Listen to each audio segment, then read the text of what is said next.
But first on 4 and only on 4, a McAllen man now speaking out after he was held in a detention center for a week. Despite being born in the U.S., immigration officials say he also has a Mexican birth certificate and could be deported. Action 4's Nestor Mato has more.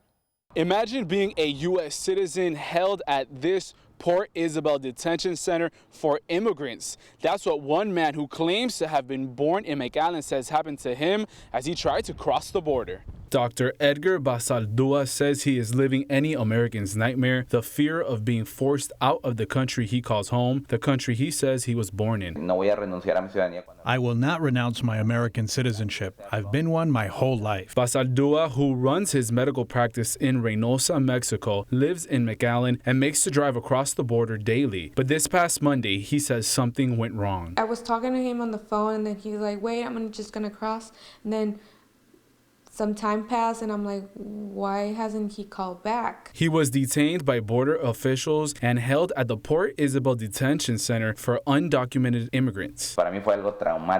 It's traumatic. They call it a detention center. It's really a prison. His lawyer finally able to get him out late Wednesday. We're always expecting something new as to why people are being detained at the border. Basaldua is now being paroled and could face deportation. He is actually in removal proceedings, deportation proceedings. Gregorio Lopez, his immigration lawyer, says the problem is 30 years in the making. Basaldua says he was born in McAllen, but a few months later, his family relocated back to Mexico. There, his mother registered him as a Mexican citizen, receiving a second birth certificate.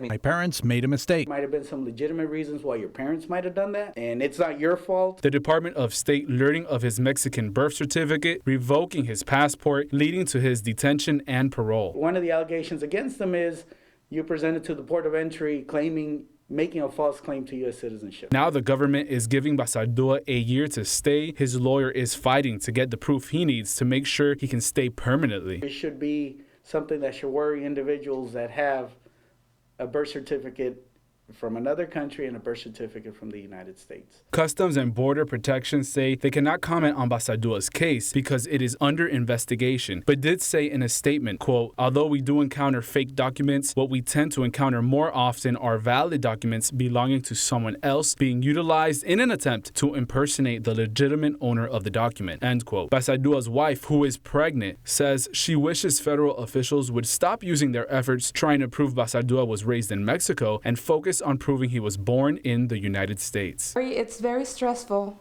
It's a situation you can hardly describe. The Basaldua family says now that Edgar isn't allowed to travel for work, their livelihood is in danger. Basaldua was also his wife's petitioner. She says she was trying to get her legal residency. CBP says over 39,000 people were processed for immigration violations at 8 points of entries along the Texas border, up almost 8,000 compared to 2013. Basaldua says he has an idea as to why he's having such a hard time.